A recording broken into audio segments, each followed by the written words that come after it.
Imagine you're about to step into the most important meeting of your career. You open the door, and suddenly, everyone freezes. They're all staring at you, hanging on your every word. Why? Because you're not just any leader, you're a master of feedback, capable of transforming careers and skyrocketing team performance with just a few carefully chosen words. Today, we're unlocking the secrets of giving feedback that doesn't just get heard, it gets results. Whether you're a seasoned executive or an aspiring leader, get ready to supercharge your feedback skills and watch your team soar to new heights. Welcome to Mastering Effective Feedback, the Senior Leader's Guide to Transforming Teams. Before we jump into the how, let's talk about the why. Why should you care about mastering feedback? Well, the numbers speak for themselves. Studies show that effective feedback can boost employee engagement by up to 89% and job satisfaction by a whopping 79%. That's not just a minor improvement, that's a complete transformation of your team's dynamics. But here's the kicker. It's not just about giving feedback. It's about creating an environment where feedback thrives, where it's not just accepted, but eagerly sought after. Today, we're going to break down the key elements that will help you become not just a feedback giver, but a true feedback master. 1. Create a feedback-friendly environment. Let's start with the foundation, creating a feedback-friendly environment. Think of it as cultivating a garden where feedback is the water that helps everything grow. Here's how you nurture this garden. 1. Prioritize feedback as a tool for growth, not punishment. 2.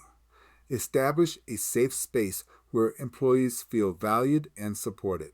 3. Encourage what Kim Scott calls radical candor, being honest and direct, but with empathy. 4. Lead by example, actively seek feedback yourself. 5. Recognize and celebrate team members who engage in constructive feedback.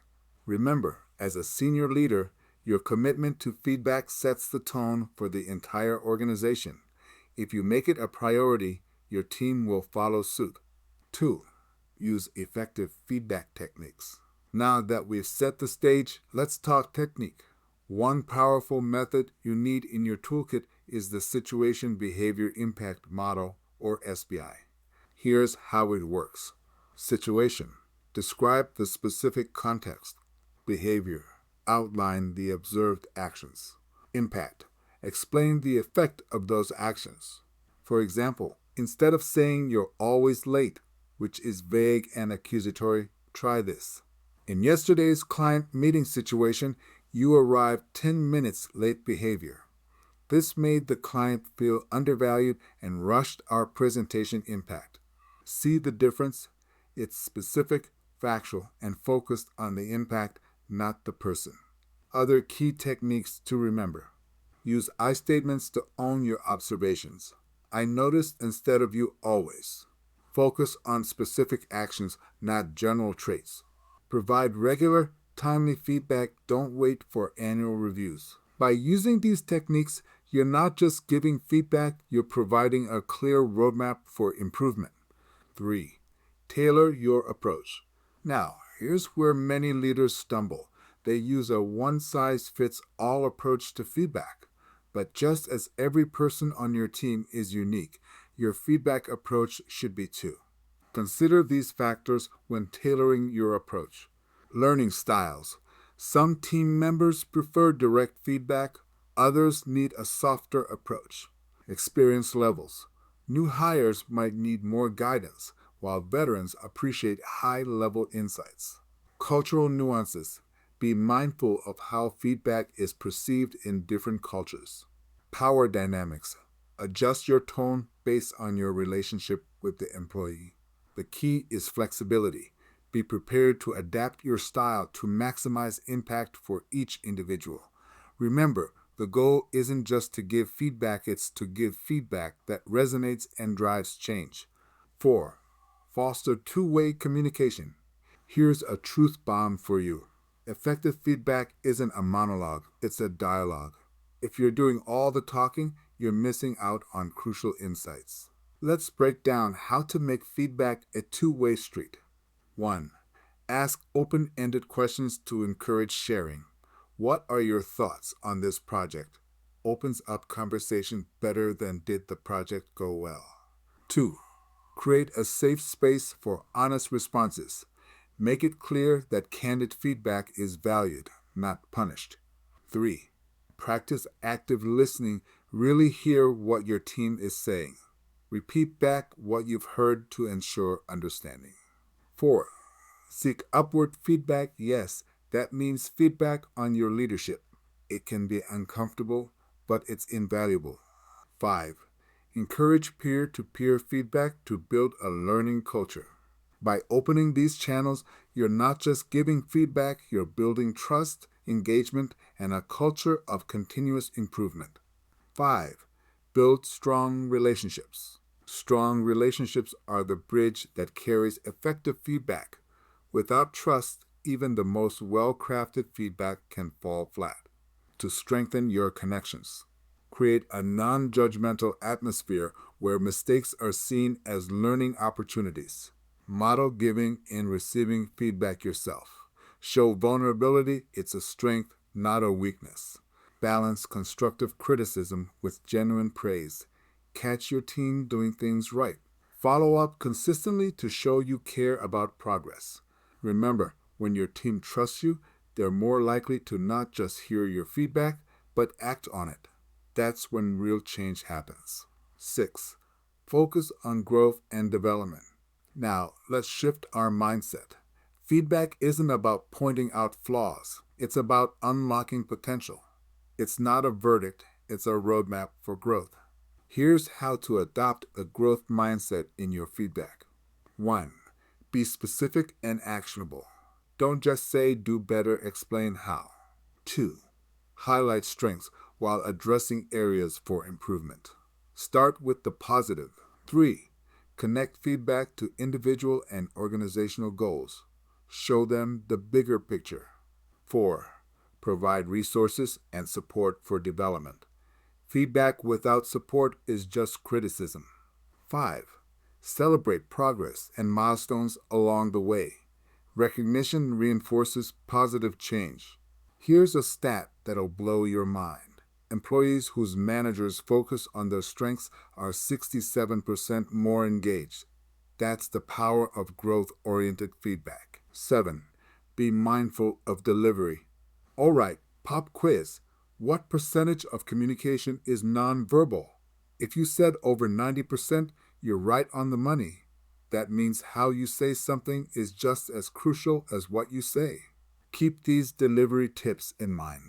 Choose the right time and place, preferably private and soon after the event. Watch your body language and tone, they speak louder than words. Uncross those arms. Use I statements to avoid sounding accusatory. I noticed instead of you always. Be specific and provide clear examples. Vagueness breeds confusion. Offer solutions and support, not just criticism. Be a partner in improvement. Your delivery can make the difference between feedback that inspires and feedback that deflates. Choose wisely. Here's where many leaders drop the ball. They think feedback ends when the conversation does. But that's just the beginning. To ensure your feedback sticks, set clear, measurable goals for improvement. Make them SMART, specific, measurable, achievable, relevant, and time-bound. Schedule regular check-ins to track progress. Put them in your calendar now. Provide necessary resources and guidance. Be a mentor, not just a boss. Recognize and reward positive changes. Celebration drives continuation. Continuously refine your feedback process based on results. What works, what doesn't, adjust accordingly. Remember, your ongoing support turns feedback from a one-time event into a catalyst for lasting improvement. 9. Address span of control challenges. Now, I know what some of you are thinking. This all sounds great, but I have a huge team. How can I possibly do this for everyone? Great question. Let's tackle the span of control challenge. Here's how to maintain quality feedback at scale. 1. Prioritize brief, regular check-ins over long, infrequent reviews. Think 10-minute weekly chats instead of 2-hour quarterly meetings. 2. Leverage technology for real-time feedback and tracking. There are great apps out there, use them. 3. Empower mid-level managers to provide more detailed feedback. Train them in these techniques. 4. Develop a standardized feedback framework for consistency across the organization. 5. Focus on high-impact interactions, quality over quantity. Not every piece of feedback needs to be a deep dive. Each point illustrated on the organizational chart. Host, gesturing to the whole chart by streamlining your approach, you can stay connected and impactful no matter how large your team grows. Remember, effective feedback is about impact, not volume. There you have it. Leaders, your roadmap to mastering effective feedback. From creating the right environment to delivering impactful messages, you now have the tools to transform your team's performance.